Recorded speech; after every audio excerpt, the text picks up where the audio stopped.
Opportunities are constantly on the rise in Africa, with a lot of young minds accelerating innovation and finding better ways to solve local problems. Despite funding and infrastructure challenges, Nigeria has a vibrant tech ecosystem fueled by abundant activity. Adeze Shokon is the country director of UK Nigeria Tech Hub, and she joins us to discuss the growth in the sector. A lot is going on in Nigeria's tech ecosystem. I mean, over the past 5 years, we've seen tremendous growth. We've had highest amount of investment on the continent.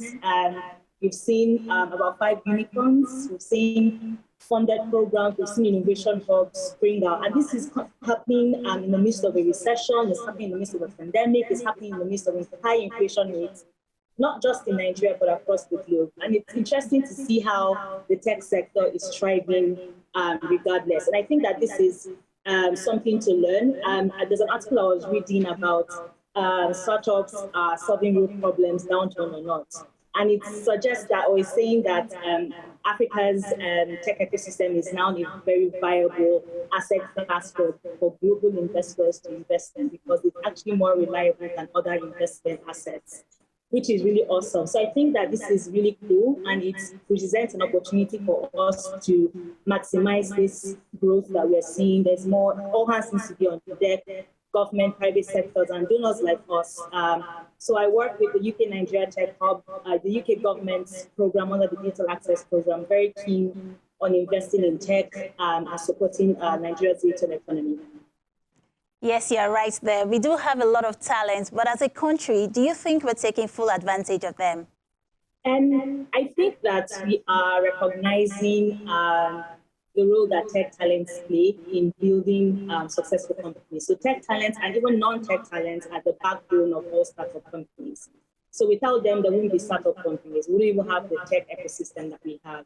So there's awareness of the value. But to answer your question, are we maximizing it? I don't think we're maximizing it yet.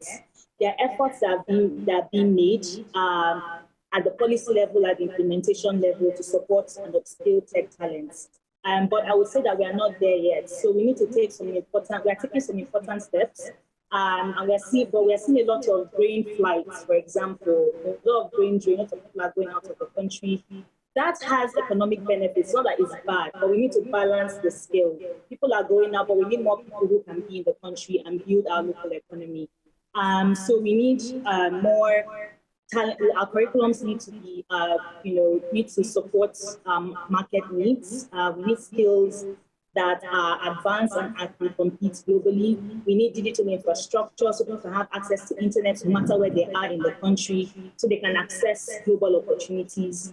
And part of our work through the Digital Access Program, which the UK government supports in Nigeria, is to support advanced talent development. So we provide free trainings for young people, no matter where they are in the country, to learn skills, and then we support them to be placed in jobs, whether locally or globally. Also through our Digital Inclusion Program, we support initiatives to reduce right-of-way charges and initiatives that promote last-mile connectivity so that people have more access.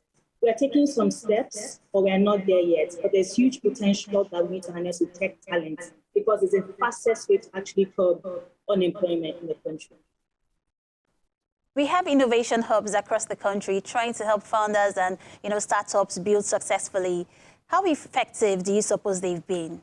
I think they've made significant efforts. I mean, innovation hubs are the ones that sort of create the foundation, the platform, the starting ground for startups and tech talents to thrive in Nigeria. But a lot more can be done for them to support them to be more effective, beyond just capacity building programs and supporting them financially, which is very, very important. I think the next level for innovation hubs would be to sort of specialize or have a clear vision and focus to channel support towards their local economy where they are based. What do I mean? For example, in Aba, there's this Araria market, right? Which is really good, very commercial. You have a lot of enterprising entrepreneurs that are based there. A hub could focus on building digital platforms or infrastructure to support Araria market so that they have the tech financial services and supply chain technology to boost their market. I mean, that's what Alibaba did in China, right? So there's a place for hubs to really focus on probably providing soft landing as a focus or being the connect for stakeholders to connect, network or seek investment and things like that. So I think there's more work that needs to be done to support innovation hubs, and we are focused on that this year to provide to help hubs think more about how they contribute to their regional economy. And when they have that kind of focus, they tend to be more sustainable and channel their capacity development towards the growth of their organization, but also the growth of their local economy. Let's talk about the Nigeria Startup Bill, which I understand the UK government is supporting. What can you tell us about this bill? And, perhaps share some of its key contents. Yeah, so, I mean, the Startup Bill is a joint initiative by Nigeria's tech ecosystem and the presidency. And, the objective is to harness the potential of our digital economy through co-created regulations, and I beg your pardon.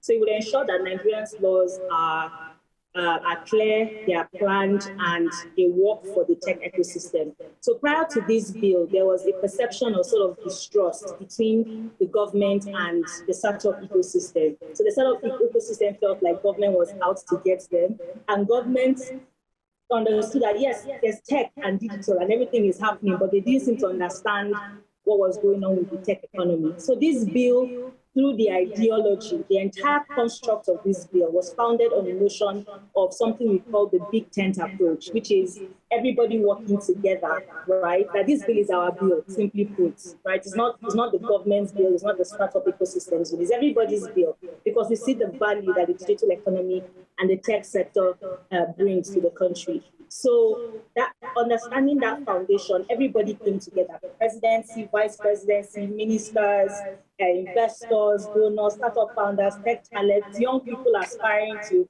eventually get into the tech space, all came together to co-create this bill. And this bill is now at the third hearing in the parliament, which we're very proud of. It's also ranked as the best policy formulation process across on the African continent amongst all the startup acts that have been passed. So it's really good.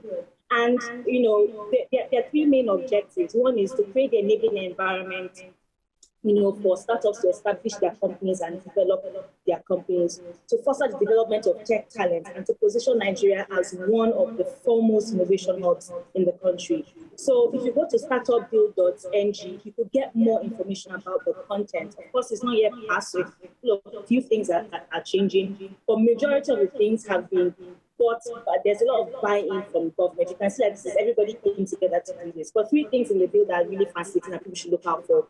One is the Council for Digital Innovation and Entrepreneurship, which will comprise of government and stakeholders to hold everybody accountable to implementing what's in the law. I know we have issues with policy implementation.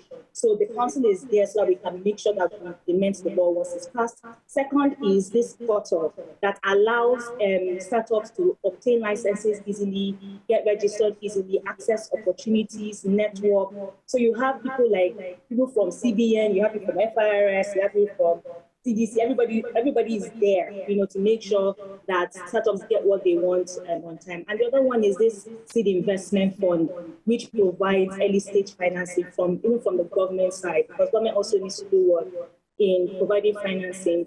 And that way it will boost investor confidence when it comes to financing in Nigeria. So this is really awesome, and I hope that the spirit of the collaboration that we started with the bill, we continue with that. The UK government supported all the town halls and the consultation process through the UK Nigeria Tech Hub, as well as the West African Innovation Research Hub in developing the draft bill. Thank you, Adaeze, for being a part of the program. Thank you very much for having me. Bye.